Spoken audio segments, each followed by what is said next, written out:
प्राचीन भारतातील धार्मिक प्रवाह. तर बघा मित्रांनो, आपण बघितलं की वेदकाळाच्या शेवटी यज्ञविधीमधील जे काही बारीक सारीक तपशील आहेत, त्या तपशिलांना नको एवढे महत्त्व आले होते आणि त्या तपशिलांचे जे ज्ञान आहे ते फक्त पुरोहित वर्गालाच होते आणि इतरांना ते मिळवण्याची मोकळीक राहिली नव्हती. वर्णव्यवस्थेचे निर्बंध अत्यंत कडक होत गेलेले होते. माणसाच्या कर्तृत्वापेक्षा त्याचा जन्म कोणत्या वर्णात झाला यावर त्याचे समाजातील स्थान ठरवू लागले. त्यामुळेच उपनिषदांच्या काळापासून धर्माचा विचार यज्ञविधी पुरताच मर्यादित न ठेवता तो अधिक व्यापक करण्याचा प्रयत्न सुरू झाल्याचे दिसते. परंतु उपनिषदामधील विचार आत्म्याचे अस्तित्व, आत्म्याचे स्वरूप यावर भर देणारा होता. उपनिषदामधील विचार कसा होता? आत्म्याचे अस्तित्व, आत्म्याचे स्वरूप यावर भर देणारा होता. सर्वसामान्यांना समजायला अवघड होता. त्यामुळे विशिष्ट देवतांच्या उपासनेवर भर देणारे ते ठिकाणी भक्तिपंथ निर्माण झाले. त्याचा परिणाम काय झाला तर विशिष्ट देवतांच्या उपासनेवर भर देणारे विविध तिथे भक्तिपंथ निर्माण झाले. जसे शिवभक्तांचा शैवपंथ आणि विष्णू भक्तांचा वैष्णवपंथ. या देवतांच्या संदर्भात वेगवेगळी पुराणे देखील लिहिली गेलेली आहेत. इसवी सन पूर्व 6व्या शतकात सर्वसाधारण मनुष्याला सहज कळेल असा धर्माचा विचार मांडण्याचा प्रयत्न करणारे विचार प्रवाह निर्माण झाले आणि प्रत्येक व्यक्तीला स्वतःच्या उन्नतीचा मार्ग शोधण्याचे स्वातंत्र्य आहे याची जाणीव अनेकांना झाली. त्यातून पुढे नवीन धर्म प्रस्थापित झाले. व्यक्तीच्या उन्नतीसाठी जातीपातींचा भेदभाव महत्त्वाचा नसतो हे या धर्मांनी ठळकपणे मांडले. त्यांनी शुद्ध आचरणाचे महत्त्व लोकांच्या मनावर ठसवले. नवीन विचारांच्या या प्रवर्तकांमध्ये वर्धमान महावीर आणि गौतम बुद्ध यांचे कार्य जे आहे ते विशेष महत्त्वाचे आहे.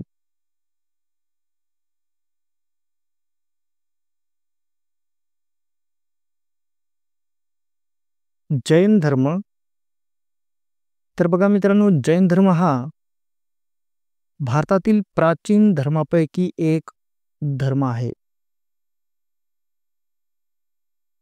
आणि या धर्मात अहिंसा या तत्वाला महत्त्व दिलेले आहे. धर्मज्ञान प्रकट करणाऱ्यास जैन धर्मात तीर्थंकर म्हणतात. धर्मज्ञान जे आहे ते प्रकट करणाऱ्यास काय म्हणतात तर तीर्थंकर म्हणतात. जैन परंपरेत सांगितल्याप्रमाणे एकूण 24 तीर्थंकर होऊन गेले आणि त्यामधील वर्धमान महावीर जैन धर्माच्या परंपरेतील 24वे तीर्थंकर होते. किती होते? 24वे. महत्वाचा आहे मित्रांनो, लक्षात ठेवा.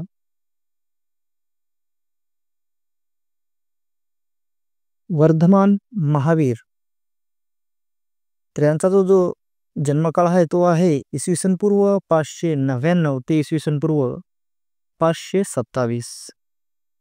आज ज्या राज्याला आपण बिहार या नावाने ओळखतो त्या राज्यामध्ये प्राचीन काळी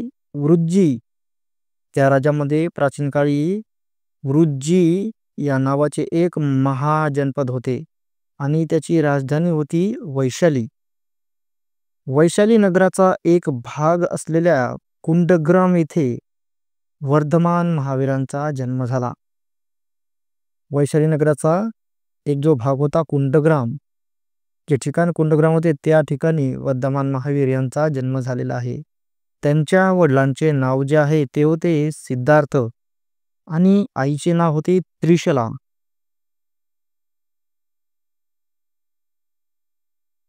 वर्धमान महावीरांनी ज्ञानप्राप्तीसाठी घरादाराचा त्याग केला. 12.5 वर्षे तपश्चर्या केल्यानंतर त्यांना ज्ञानप्राप्ती झाली. हे ज्ञान केवल म्हणजेच विशुद्ध स्वरूपाचे होते, म्हणून त्यांना केवली असे म्हटले जाते. शरीराला सुखकारक वाटणाऱ्या गोष्टींनी होणारा आनंद आणि त्रासदायक गोष्टींनी होणारी पीडा यांचा स्वतःवर काहीही परिणाम होऊ न देणे म्हणजे विकारांवर विजय मिळवणे. असा विजय त्यांनी मिळवला म्हणून त्यांना जीन म्हणजेच जिंकणारा असे म्हटले जाऊ लागले. जीन या शब्दापासून जैन हा शब्द तयार होतो. विकारांवर विजय मिळवणारे महान वीर म्हणून वर्धमान महावीर म्हटले जाते. ज्ञानप्राप्तीनंतर लोकांना धर्म समजावून सांगण्यासाठी त्यांनी सुमारे 30 वर्षे उपदेश केला. लोकांना धर्म सहजपणे कळावा म्हणून वर्धमान महावीर अर्धमागधी या लोकभाषेतून लोकांशी संवाद साधत. त्यांनी सांगितलेला धर्म हा शुद्ध आचरणावर भर देणारा होता.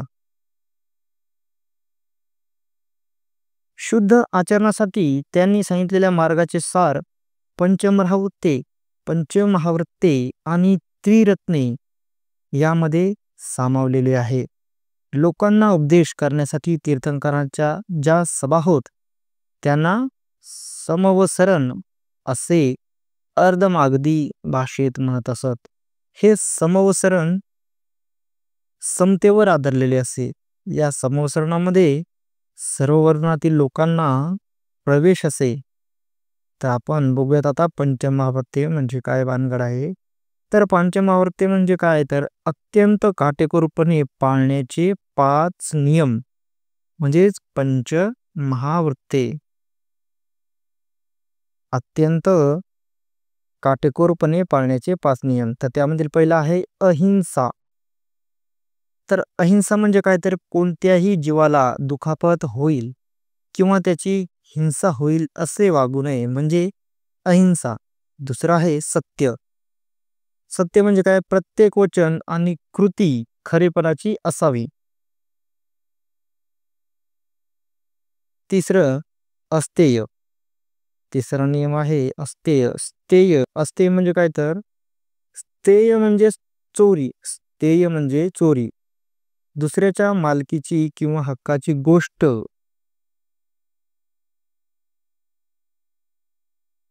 मालकाच्या संमतीशिवाय घेणे म्हणजे चोरी. स्थेय म्हणजे काय, तर चोरी. दुसऱ्याच्या मालकीची किंवा हक्काची गोष्ट मालकाच्या संमतीशिवाय घेणे म्हणजे चोरी. चोरी न करणे म्हणजे अस्तेय. तर चोरी न करणे म्हणजे काय, तर अस्तेय. आणि स्थेय म्हणजे चोरी करणे. चौथा नियम आहे अपरिग्रह. मनात हाव बाळगून मालमत्तेचा साठा करण्याकडे माणसाचा कल असतो. असा साठा न करणे म्हणजे अपरिग्रह. पाचवा नियम आहे ब्रह्मचर्य. शरीराला सुखकारक वाटणाऱ्या गोष्टींचा त्याग करून व्रतांचे पालन करणे म्हणजे ब्रह्मचर्य.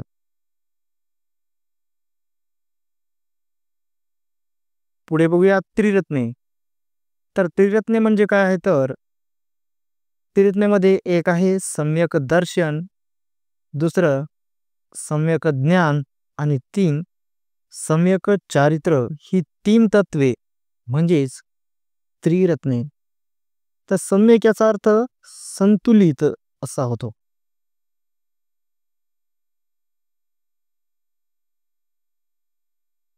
तर बघूया सम्यक दर्शन म्हणजे काय, तर तीर्थंकराच्या उपदेशातील सत्य जाणून घेऊन त्यावर श्रद्धा ठेवणे. तीर्थंकराचे जे काही उपदेश आहेत त्यातील सत्य जाणून घेऊन त्यावर श्रद्धा ठेवणे म्हणजे सम्यक दर्शन. दुसरा आहे सम्यक ज्ञान. तीर्थंकराच्या उपदेशाचा आणि तत्वज्ञानाचा नित्य अभ्यास करून त्याचा सखोल अर्थ समजून घेणे म्हणजेच सम्यक ज्ञान. 3 सम्यक चारित्र. पंचमहावर्तांचे काटेकोर आचरण करणे म्हणजे सम्यक चारित्र. तर या पद्धतीने त्रिरत्ने आहेत. उपदेशाचे सार. महावीरांच्या उपदेशातील अनेकांतवाद म्हटला जाणारा सिद्धांत सत्याच्या शोधासाठी फार महत्वाचा मानला जातो. अनेकांत या शब्दातील अंत या शब्दाचा पैलू असा अर्थ आहे. अंत म्हणजे पैलू. तर या शब्दाचा असा अर्थ आहे सत्याचा शोध घेताना विषयाच्या केवळ एखाद दुसऱ्या पैलूवर लक्ष देऊन निष्कर्ष काढल्यास सत्याचे पूर्ण ज्ञान होऊ शकत नाही. म्हणून त्या विषयाच्या अनेक पैलूंकडे लक्ष देणे आवश्यक असते असे या सिद्धांतात मानण्यात आले आहे. या सिद्धांतामुळे समाजामध्ये स्वतःच्या मतांविषयी दुराग्रह धरण्याची वृत्ती राहत नाही. इतरांच्या मताविषयी सहिष्णुता निर्माण होते. मनुष्याचा मोठेपणा त्याच्या वर्णावर अवलंबून नसून त्याच्या उत्तम चारित्र्यावर अवलंबून असतो अशी वर्धमान महावीरांची शिकवण होती. स्त्रियांना ज्ञान मिळवण्याचे मार्ग वैदिक परंपरेमध्ये हळूहळू बंद झाले होते. मात्र वर्धमान महावीरांनी स्त्रियांनाही संन्यास घेण्याचा अधिकार दिला. सर्व प्राणीमात्रांवर प्रेम करा, मनामध्ये इतरांबद्दल दया आणि करुणा असू द्या, जगा आणि जगू द्या असा उपदेश वर्धमान महावीरांनी केला. बौद्ध धर्म. तर बौद्ध धर्माचा प्रसार जो आहे तो भारत आणि भारताबाहेरील अनेक देशांमध्ये झालेला आपल्याला दिसून येतो. तर गौतम बुद्ध हे बौद्ध धर्माचे संस्थापक होते. गौतम बुद्ध तर यांचा जो जीवनकाळ आहे तो इसवी सन पूर्व 563 ते इसवी सन पूर्व 548 असा जो काही काळ आहे तो त्यांचा जीवन काळ आहे. गौतम बुद्धाचा जन्म जो आहे तो नेपाळमधील लुंबिनी या वनात झाला. त्यांच्या पित्याचे नाव होते शुद्धोधन आणि आईचे नाव होते मायादेवी आणि गौतम बुद्धांचे मूळ नाव होते सिद्धार्थ. गौतम बुद्धाचे मूळ नाव सिद्धार्थ होते. त्यांना मानवी जीवनाचे संपूर्ण ज्ञान प्राप्त झाले होते म्हणून त्यांना बुद्ध असे म्हटले गेले. मानवी जीवनात दुःख का आहे हा प्रश्न त्यांना पडला. त्याचे उत्तर शोधण्यासाठी त्यांनी घरादाराचा त्याग केला. एका वैशाख पौर्णिमेला बिहारमधील गया शहरापासून जवळच असलेल्या उरुवेला या ठिकाणी एका पिंपळाच्या झाडाखाली ते ध्यानस्थ बसले होते. त्यावेळी त्यांना बोधी प्राप्त झाली. बोधी म्हणजेच काय तर सर्वोच्च ज्ञान.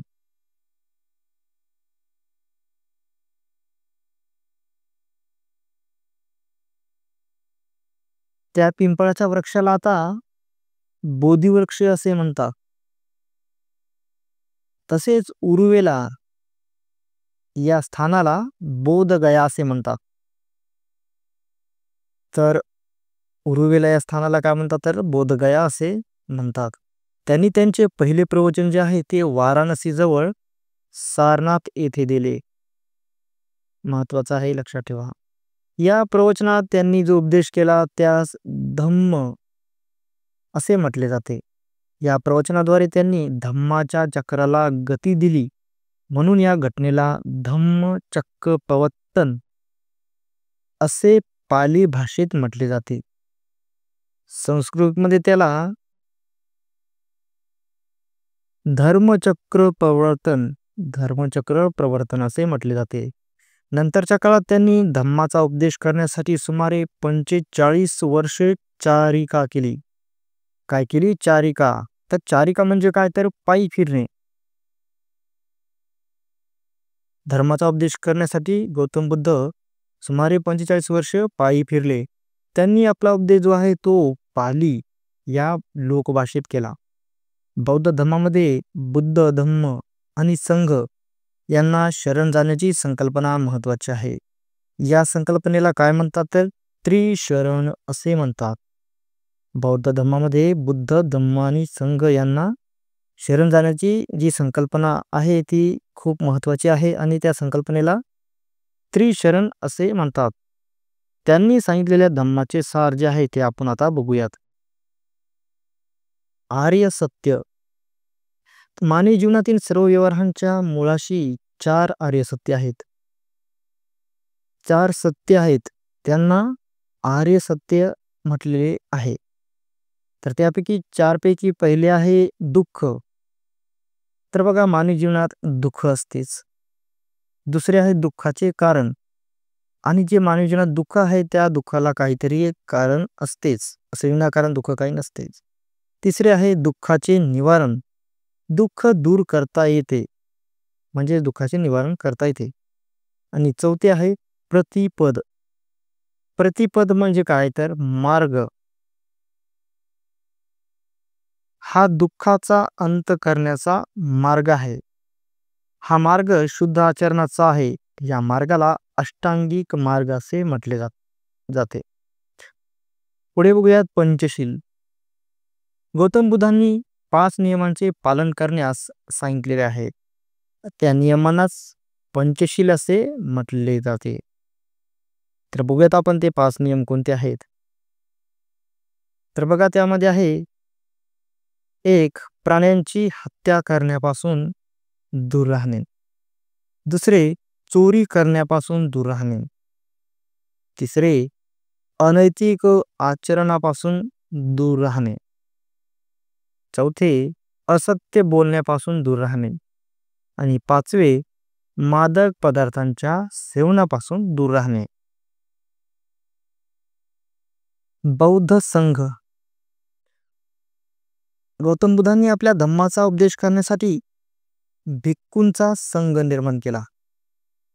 गृहस्थ जीवनाचा त्याग करून संघात प्रवेश करणाऱ्या त्यांच्या अनुयायांना भिक्खू असे म्हटले जाऊ लागले. बुद्धांप्रमाणे भिक्खू ही चारिका करून लोकांना धम्माचा उपदेश करत असत.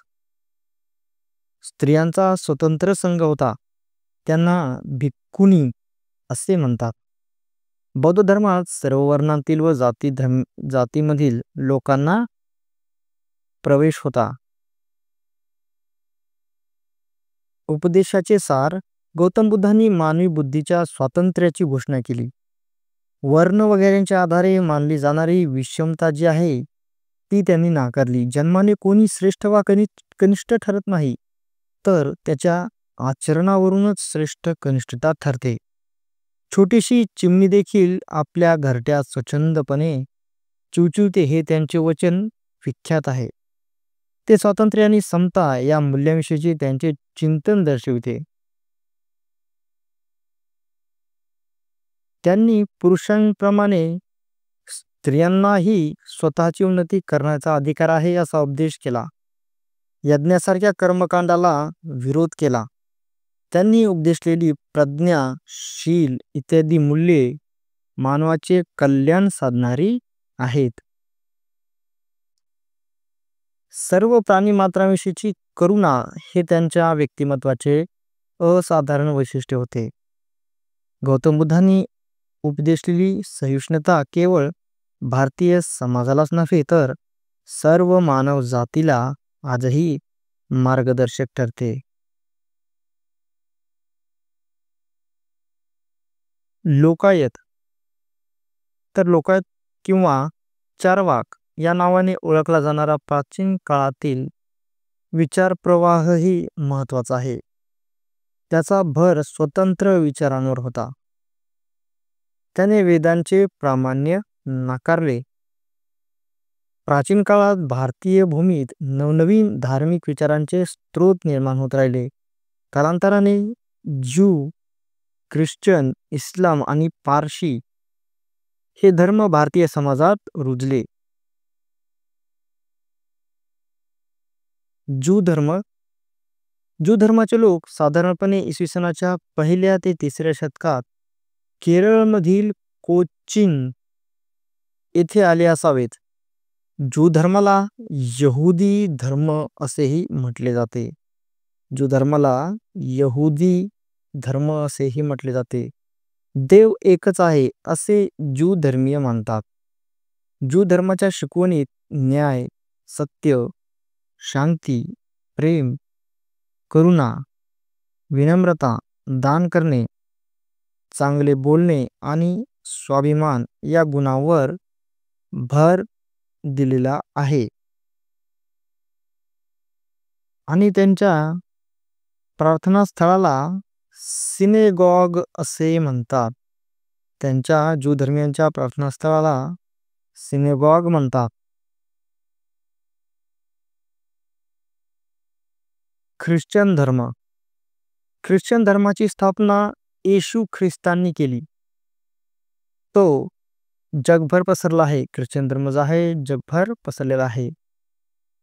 येशू ख्रिस्तांच्या 12 शिष्यांपैकी एक असणारे सेंट थॉमस हे इसवी सनाच्या पहिल्या शतकात केरळमध्ये आले. त्यांनी त्रिचूर जिल्ह्यातील पल्लयूर येथे इसवी सन 52 मध्ये चर्चची स्थापना केली. ख्रिश्चन धर्माच्या शिकवणीनुसार देव एकच आहे. तो सर्वांचा प्रेमळ पिता आहे आणि सर्वशक्तिमान आहे आणि येशू ख्रिस्त हे देवाचे पुत्र असून मानवजातीच्या उद्धारासाठी पृथ्वीवर आलेले होते असे मानले जाते. आपण सारे एकमेकांचे बंधू भगिनी आहोत. आपण सर्वांवर प्रेम केले पाहिजे. अगदी शत्रूवर देखील चुकलेल्यांना क्षमा केली पाहिजे असे ख्रिश्चन धर्मामध्ये सांगितले आहे. बायबल हा ख्रिश्चन धर्माचा पवित्र धर्मग्रंथ आहे. ख्रिश्चन लोकांच्या प्रार्थनास्थळाला चर्च असे म्हणतात. इस्लाम धर्म. इस्लाम हा एकेश्वरवाद मानणारा धर्म आहे. अल्लाह एकच असून मुहम्मद पैगंबर हे त्याचे प्रेषित आहेत. ईश्वराचा संदेश पैगंबरामार्फत पवित्र कुराण या धर्मग्रंथातून प्रकट झालेला आहे. इस्लाम या शब्दाचा अर्थ शांती असा आहे.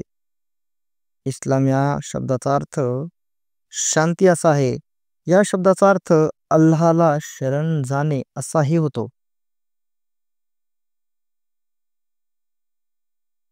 तो सर्वशक्तिमान आणि परमदयाळू आहे असे इस्लाममध्ये सांगितलेले आहे.